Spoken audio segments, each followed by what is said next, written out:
Bom dia, boa tarde, boa noite a você que está assistindo a gente aqui em casa. Meu nome é Giancarlo Silcunas Vai, sou defensor público do Estado de São Paulo, trabalho na área de infância e juventude. Estou aqui junto com vocês no curso do Clube do Direito. Vamos trazer em algumas aulas, em 4 aulas para ser mais específico, alguns delineamentos sobre o ato infracional e o processo penal juvenil. Trata-se de um tema especialmente caro para a Defensoria Pública, mas não só para a Defensoria Pública, também para outros órgãos como o Ministério Público, Magistratura, ou mesmo qualquer outro estudioso da área do direito penal, que tem que passar necessariamente pelos adolescentes para compreender o efeito do crime, da criminalização, do sistema penitenciário como um todo, para que tenha uma visão mais ampla e global. É para vocês que esse curso foi realizado.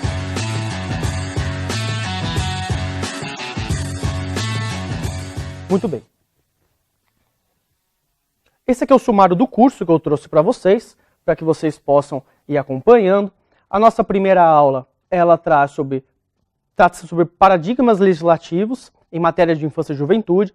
Trata-se de um tema que eu considero especialmente importante quando começamos a falar sobre ato infracional, processo penal juvenil, medidas socioeducativas, tendo em vista que existem muitos princípios que informam a forma com a qual as legislações devem ser analisadas, sendo que elas não surgem de forma espontânea pela atividade racional de alguém, sem mais nem menos. Existe todo um contexto histórico, econômico, social, que deve ser de conhecimento daquela pessoa que vai atuar com o direito da infância e juventude, para que ela compreenda a razão pela qual essas normas existem e, diante disso, possa dar aquele tratamento mais adequado ao caso em concreto.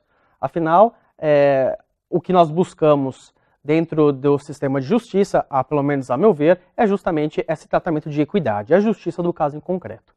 Nas próximas aulas, nós falaremos mais propriamente da atividade que diz respeito ao título do curso. Então, na segunda aula, falaremos sobre o ato infracional e o processo penal juvenil.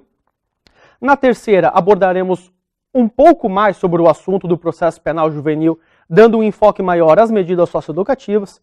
E, por final, nós amarraremos todo o conteúdo que foi dado aqui para vocês nessas 3 primeiras aulas numa análise jurisprudencial mais focada. Então eu vou trazer para vocês, em cada uma dessas aulas, as jurisprudências que parecem que são mais convenientes de serem abordadas para elucidar melhor as situações, mas no item 4, para aqueles casos que não couberam ou que vale a pena uma análise mais detida, nós vamos tratar de forma específica. Pois bem, para começar a análise desses paradigmas legislativos, eu trago aqui o doutrinador argentino Emílio García Méndez, que é uma referência em nível internacional de direito da infância e juventude, inclusive trata-se de um embaixador da Unicef e que muito colaborou para a elaboração do nosso Estatuto da Criança e Adolescente, esse de 1990, que tanta novidade trouxe para o cenário jurídico. Ele foi um dos auxiliares, uma das pessoas que trouxe mais influência na hora da sua elaboração. Para Emílio García Méndez, a evolução legislativa do direito das crianças e dos adolescentes se deu basicamente em 3 etapas. A primeira, que comumente se chama de indiferenciada ou da infância negada, ela tem como principais características o desconhecimento por completo das categorias de infância e de adolescência.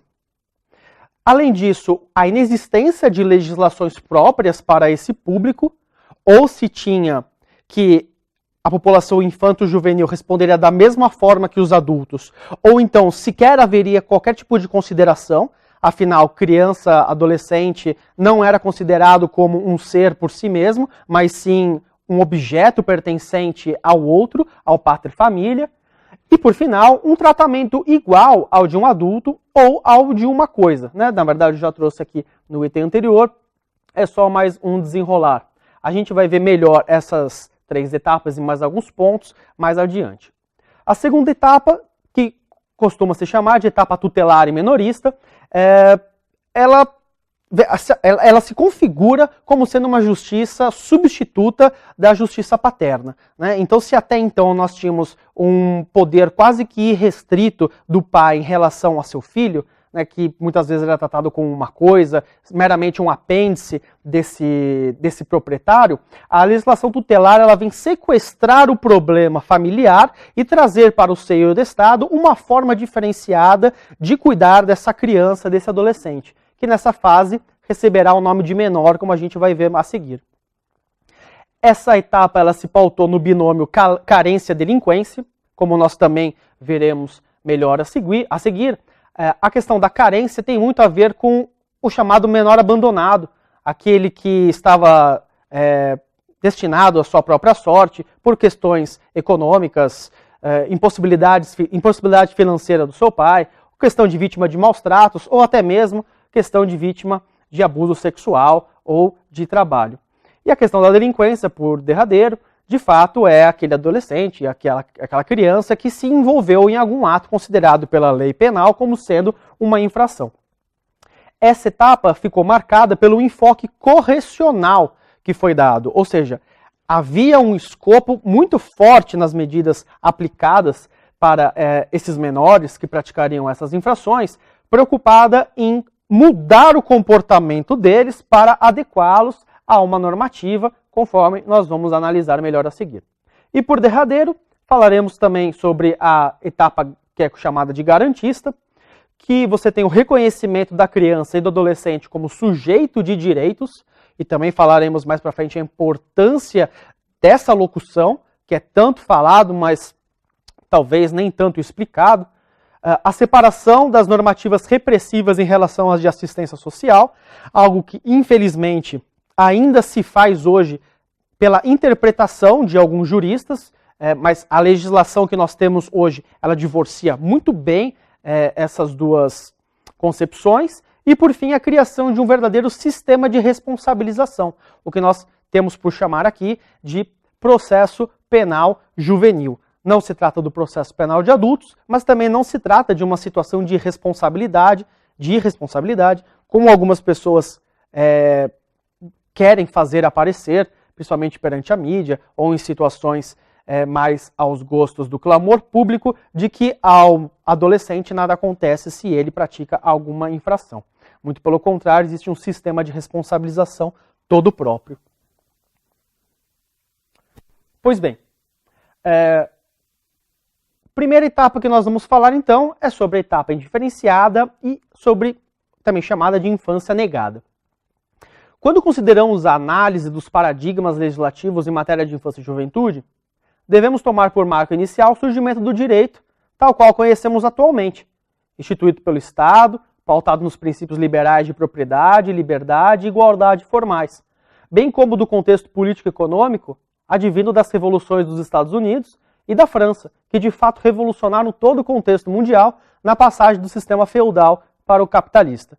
Eu poderia gastar um bom tempo aqui para vocês, trazendo o histórico das legislações ou da ausência de legislações referentes a criança e adolescente, desde Roma, Grécia, né, ou como muitos gostam de falar, desde o Código de Hammurabi. Mas, sendo muito sincero, primeiro por não haver tanta relevância para o estudo dos profissionais que atuam com o direito, e em segundo lugar, por não haver uma causa e efeito determinante para o nosso atual momento, eu preferi não trazer essas situações que tivemos no passado. Né? Por que trouxemos a partir dessas legislações tidas por liberais, próprias do movimento da Revolução dos Estados Unidos, Revolução Francesa e daí por diante? Quando nós tivemos a passagem do Estado feudal para o Estado burguês, nós tivemos a consolidação do exercício do poder na mão do Estado. E não de uma forma quase que totalitária, como acontecia com os reis, seja de uma forma iluminada por questões religiosas ou por afins. Nós temos, a partir de então, a iluminação do poder